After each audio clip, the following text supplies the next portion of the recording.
What's up, everybody? Good afternoon. I know I usually have a video that gets published around 11 a.m., and I just decided that today I was going to take it easy a little bit. I was going to give it a little more time between that game and another Seahawks video because, I wasn't going to put anything positive out there, right? And the further you can get away from a game like that, the better you're going to be able to at least be somewhat rational and somewhat, at the very least, not completely toxic about a game like that.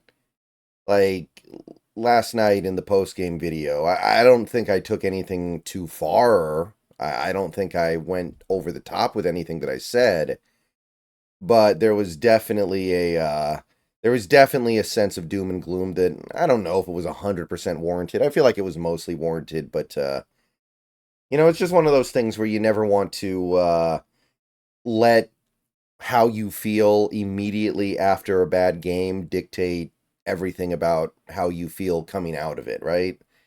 So I decided to give it a little bit more time, push things out just a little bit, even if it's just like an hour.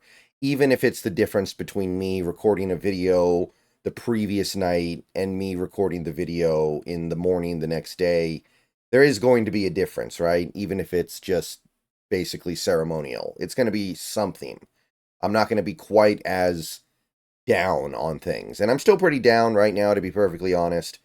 But I wanted to go ahead and get a little something up because Mike McDonald did give us a little bit of a silver lining today in his press conference, just like an hour, 2 hours ago.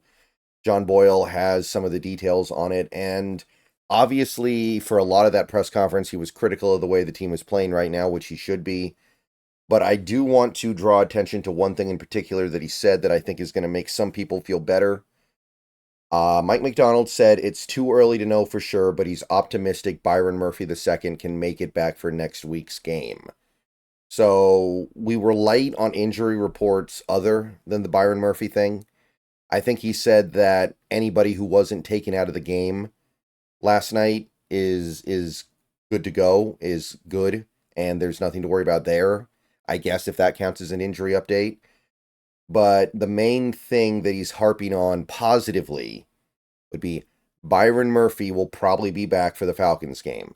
And we do have a week and a half to get ready for that game. So that's going to be nice because we've had 2 straight short weeks coming off of losses. So at the very least, this time we get extra time to make things right. So I'll take something from that, I suppose. We got to be happy about something. Sorry about that. Felt a sneeze coming on. Had to pause the video for it, and then it didn't come out. Maybe we'll see it later. But yeah, Byron Murphy II, if he can be back for next week's game, it changes things. Now, it doesn't change everything. I don't think Byron Murphy II being out, or excuse me, Byron Murphy II being out is a good or valid or correct reason for why this defense is playing so vanilla. I don't think that's the reason why McDonald doesn't feel enabled and empowered to do some of the things that he did in Baltimore with those blitz packages, with some of the deception he shows pre-snap to post-snap. Why we're not seeing that right now, I don't think Byron Murphy is the reason. But I do believe that he changes things simply because he is good enough playing against double teams to where you can get away with the things that we want to do in a general sense. And what I mean by that, last night, there was one thing the Seahawks did on defense that I liked. One adjustment they made that I thought was appropriate. I saw them play 3 down linemen a lot more. And that's what we should have done against the Giants. And that's what we did a decent amount of last night. We lived with a lot of 3 down linemen. And I know that's not what McDonald wants to do. He wants to have the 2 down linemen, the 2 edge rushers, and he wants to find ways to make it work with that. He can't do that without Byron Murphy, and he had to learn that the hard way. Byron Murphy is so good against double teams, absorbing double teams and still impacting the play, that you can get away with it when he's on the field. When you have Byron Murphy at one spot and Big Cat on the other spot, you can get away with a lot more defensively. So with him out there, you're going to be able to do that. You're going to be able to get an extra defender back. You're going to be able to get an extra linebacker or defensive back on the field. Because we did see, even though they did make that adjustment last night, which I did like, putting 3 down linemen on the field, it didn't help, right? We still couldn't stop the run. We still couldn't get after the quarterback. Like, it didn't make anything better. I just thought it was a good idea.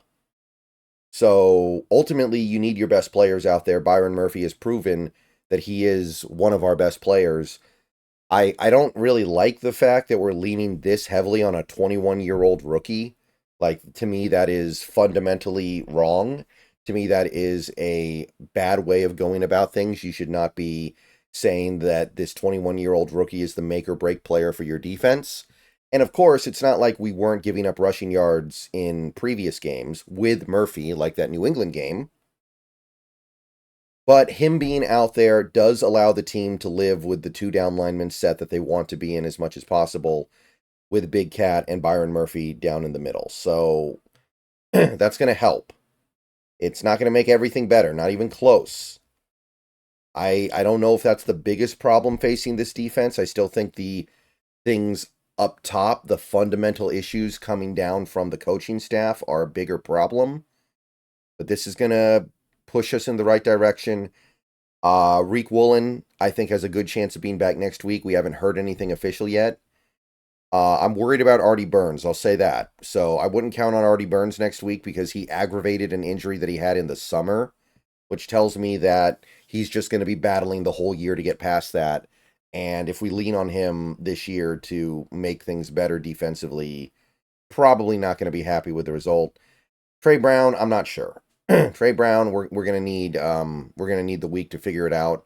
I don't have an inclination one way or the other about Trey Brown's availability this upcoming week, but I do think we got a chance of getting Woolen back for sure.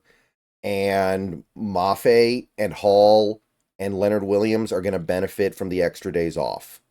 They need it. I can't say that at either of those 3 guys, any of those 3 guys looked like their normal selves last night. Like, the fact that we got no pressure on San Fran at all, or very, very little, very minimal quarterback pressure in that game, tells me that those guys were gutting it out. And props to them for it, but we need them at full strength. So, yeah, I guess that's a little bit of good news, right? We need it. We need something to be happy about, and that's really the best I can do, but it's not nothing. Byron Murphy's a big deal. All right, I'll see you guys later. Another video coming in a couple hours. Go Hawks. But yeah, it's we're reaching a little bit for some positive news here.